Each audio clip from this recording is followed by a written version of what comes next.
And I think that the same thing goes for Conor McGregor.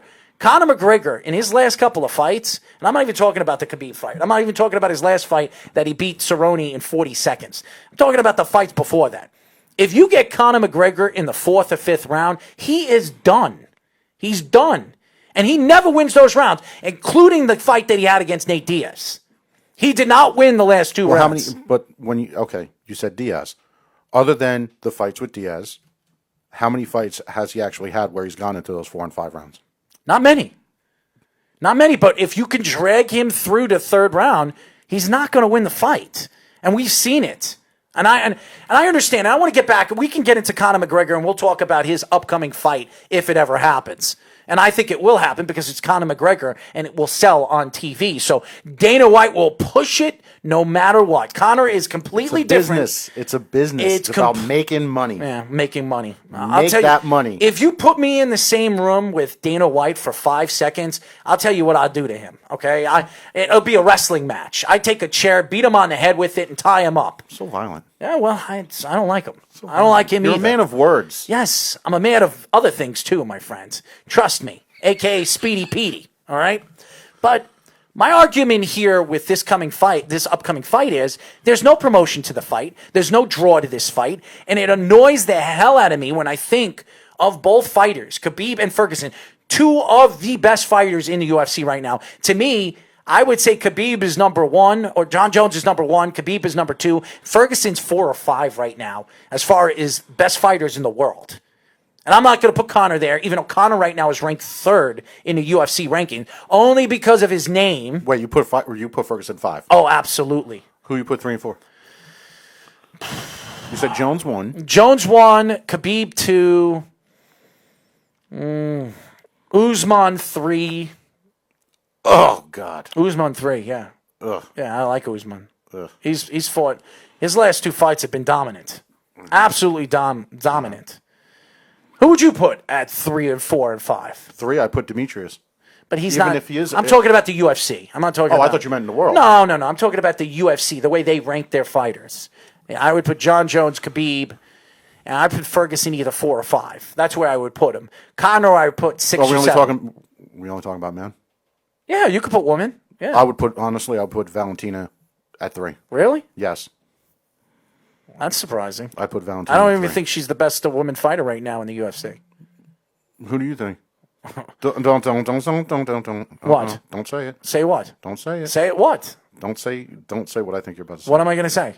No. Amanda Nunes? Please. Amanda Nunes is the best fighter right now in the UFC for women. Look who she's beaten. She's beaten Cyborg. Did she not? She destroyed Cyborg. Okay. Everybody thought there was no way Cyborg would ever lose. Well, she destroyed her. She fought Ronda Rousey. She kicked Ronda Rousey's butt. Okay? She went through every single woman, including Valentina. And she beat her. So Amanda Nunes beat Valentina. I mean, unfortunately, there was never the rematch that I was hoping that was going to be. She still beat her. Listen, no, I'm not talking about those rematches. She does have 1 loss. Yes, she does. Somebody who was in the UFC, but now is in Bellator, unfortunately. And who's that? Kat Zingano. Yeah.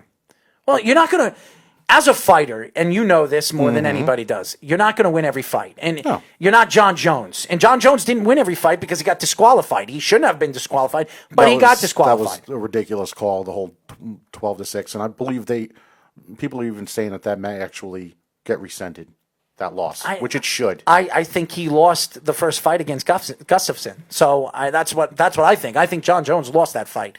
The only reason why they gave him that fight is because they wanted to see a part 2. And Gustafsson didn't show up in that fight. Champion's advantage. Well, unfortunately. It happens. It's unfortunate. But again, going back to this particular fight, I think that Khabib and Ferguson have been treated wrong by the UFC. I think they've been tossed away and treated like garbage. I agree. I don't disagree with that. I think more or less why, because unfortunately at the time, Conor was more of a mouthpiece. And not only did you have the money from the educated fan, but you got the money from the casual fan. Because really, when you see McGregor, the trash talking and all that stuff, obviously it's a lot more entertaining. It draws you in a little bit more. The educated fan, the real passionate educated fan, the people that have been around the sport for a long time, they're going to go towards that technical matchup of Khabib and Ferguson because it will be a chess match. Mm-hmm. You know, you have a lot of similar skills, you have a lot of strengths, some similar weaknesses and such, and literally, even after somebody wins and somebody loses, because it's going to happen, you could have the makings of a nice little trilogy, especially with those two matchups. Because unfortunately, and even though I'm a McGregor fan, and you know this, there's no way McGregor from here on out is going to win a belt as long as it's around Khabib. He's not going to beat Khabib. It's not going to happen. Well, Ferguson? No, What are you talking about? Conor. Oh, Conor? I don't Even think if Conor. Khabib wins this fight, Yeah. and let's say as Dana, I don't think he's going to win this fight. if Dana goes with that whole idea of Conor gets the winner of this fight, And that's what's going to happen. but here's the thing: I think it's a mistake, even financially, from Dana, who's a money guy. I think financially, it's a mistake if Khabib wins to put Conor back in there right away. I think it's a mistake. Ferguson and McGregor would draw more money. Honestly, it would draw more money because that fight should have happened as well, but it never did. Well, that's Ferguson's fault because Ferguson, he completely disappears sometimes. And I'm not going to blame Dana White for all this because I think Ferguson has a lot to blame. Not with the Khabib fight, but a lot of particular fights that could have happened with Ferguson, it never happened. It never came by because Ferguson completely disappears. And that's the problem with a guy like Ferguson. Ferguson is a great fighter. He's been a great fighter. He's won what, seven of his last 7 fights, or 8 of his last 8 fights. Yeah. He's been unbelievable, hot, and he's ready to go. He wants to fight for the championship. He deserves to fight for the championship. The problem with Ferguson is he disappears off the face of the earth, and that to me has been a problem for promotional reasons for Dana White. And to me, I'm not taking shots at Dana White and speculating what Dana White is all about. We all know what Dana White is all about. It's all about money to this man. But does that really make him a bad person? Well, I'm not talking about He's got a job to do. Listen, he's a promoter. listen. You're telling me promoters aren't about money? He tosses people away, Anthony. That's what he does. When he gets sick of people, he just gets rid of them. Look what he did to Rory McDonald, okay? Look what he did to Rory. What? Rory went to Bellator. Now, Rory wanted money.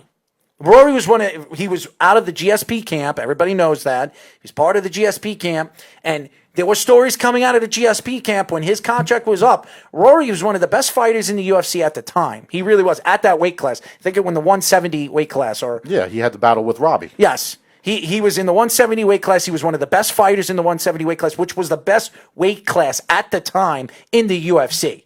Easily. And what did they do? When he became a free agent, and this has happened plenty of times. What's his name? The guy from Theodore's camp, Gerald. Oh my God, Musasi. Gegard Mousasi. Musasi, yes. Right. Musasi was a free agent. He was the best fighter in the 170 division, the welterweight division. Not even close. He was the best fighter in the 170 division. He beat everybody. He went through everybody in the 170 division. Mm-hmm. And what did they do when he became a free agent? They wouldn't give him a contract. He wanted a certain amount of money. He didn't want to pay Musasi what he paid Conor McGregor. And what's funny is you're talking about McDonald and Mousasi, which is around a similar time, right around that same time. And they both went to Bellator. And they both went to Bellator. And if you remember, a lot of them had their careers. A lot of them had the biggest problem with we can't make our own money through sponsorships because you're sticking this, which is the one thing that I will say I can't stand, is the whole Reebok thing. The whole Reebok thing with the uniforms and this and that. You can't bring in your own sponsors. That was always part of this sport, was being able to build up your own brand, you know. Because let's be real, when people want to talk about martial arts, MMA, and everything, it's a very personal thing. You build your own style. With that being said, you bring in your own business. That's what those shorts used to represent. You know what I mean? I'll tell you what Speedy's shorts represent. Even when he's not here. Even when he's not here. I love it. I love it. Even when he's not here. Speedy Petey, ladies and gentlemen.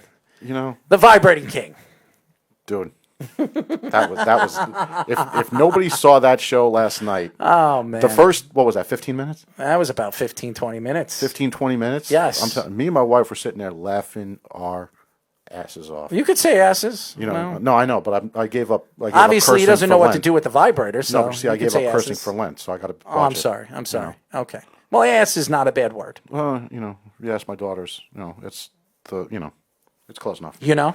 Yeah, I do know. I do know what Speedy's all about, but that's a whole nother story. But I'll tell you this before we go to break, and I want to get off the subject with Khabib and Ferguson because I don't even know if this fight's going to happen or when it does happen, how are they going to promote it? Because it's about a month away and there's no promotion, there's no nothing. We don't even see any commercials right now for Khabib and Ferguson. Nothing. We've seen this all over. I watch ESPN every single night because there's nothing to watch. So I watch SportsCenter. I hate SportsCenter. And I pop it on. And I'm surprised they have something to talk about. And we do it too on our radio network. But I'll tell you this right now. There is no promotion, no nothing. No, it really has been. And they have a deal with the channel. They have a deal with the channel. And I don't even want to get into UFC 240, what was it, 247, 248? Which one? The last fight. The last. Oh, you're talking about Stylebender and Yoel? Yes. Romero? Yes. And we can get into that a little bit later because that card was horrendous. It was an absolute. Like it? It was a terrible card. It man. wasn't that bad. It was a terrible card. And the UFC, the only fight that was good was the two girls, the two women. That was an awesome fight. Oh, that was one of the best women fights. That was one of the best fights all time, in my opinion. That was one of the best women fights I've ever seen. I still think they got the decision wrong, but no, I didn't. I think they got the decision wrong. By the way, I beat you in almost every single one of them. You know that? It wasn't that hard. You were going against me. One had to win, one had to lose. Yeah, well, you lost and I won. Dude, you know what I mean?